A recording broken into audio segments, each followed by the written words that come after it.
Some with a steely resolve that covers up the wounding, but keeps even the closest friend out.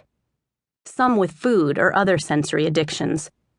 Some by keeping so busy they don't have time to really know themselves at all. Others simply live in denial. Danny, the man I loved more than my own life, believed our thoughts and emotions aren't really us at all. We are consciousness separate from thoughts, beliefs, and emotions, temporarily cohabitating with them until the day we die. In reality, we are love and can best find God's love when we are still and aware in the present, beyond thought and emotion. But then, Danny was a priest. "Breathe, Renee," he often said. "Let it all go. Live in the present, not in fear of the future, which is only an illusion." Easier said than done. I tried, trust me, but for the most part, I was bound to maintain a semblance of peace by keeping my world straight. For me, that had somehow translated into starting every day with a breakfast of one hard-boiled egg, half of a grapefruit with a light sprinkling of sugar, and a single glass of orange juice. Dressed in yellow checkered short flannel pajama bottoms and a matching top, I stood in the middle of my 2-bedroom condo kitchen on Long Beach's north side, staring at the refrigerator, thinking that I should really get a life and eat something other than my habitual breakfast. The refrigerator was white, as were the toaster, the GE electric can opener, the wooden paper towel holder, the Black & Dekker coffee machine, the dishwasher, and the stovetop, all as spotless, gleaming, and shiny as the polished chrome faucet. I stepped up and pulled open the refrigerator. Eggs, 2 dozen, stacked in 2 clear plastic trays on the right, flush with the forward edge of the glass shelf.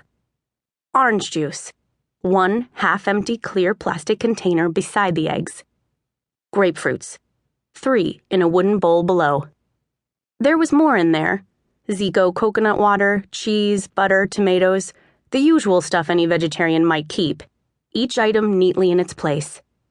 But all I could really see were the eggs, the grapefruit, and the OJ. These observations were more subconscious than conscious, I suppose. Most people have similar kinds of thoughts. They just don't identify and order them the way some of us tend to. It took me 7 minutes to boil the egg, cut the grapefruit, and pour the orange juice into a tall, narrow glass. Then another 3 minutes to wash and dry the boiling pot, clean the serrated knife, wipe down and shine the counter, the sink, and the faucet. I called it my 10-minute breakfast prep. Satisfied, I slid onto the high-backed bar stool at the white-tiled breakfast bar, crossed one leg over the other, and ate my breakfast as I always did, beginning with a sip of orange juice, followed by a bite of egg.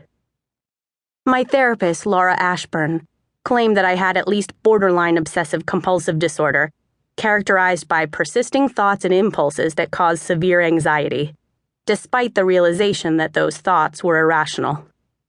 Evidently, these thoughts translate into worries about cleanliness and order, among other things. I followed her advice and tried Zoloft, then Prozac, but neither helped much and both gave me a case of nightly sweats.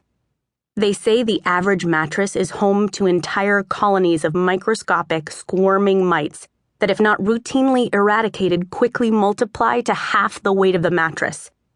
Give them a nightly diet of sweat, and you'll soon be sleeping on a swarm of mites who might prefer you to the mattress. Worse, the Prozac leaking out of your pores as you sleep doesn't calm down mites the way it soothes humans. It turns them into vicious little mutants that grow into rat-sized fiends with a taste for flesh.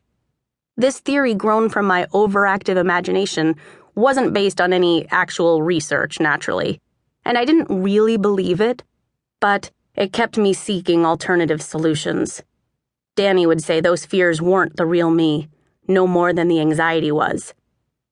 Truthfully, I'm quite normal. My mother and father divorced when I was a teenager, at which time my father vanished from my life. I left Atlanta at age 20 after my mother was killed in a car crash, and I made my way to California with $15,000 of a life insurance payout in my pocket, determined to begin a new life in the world of cosmetology.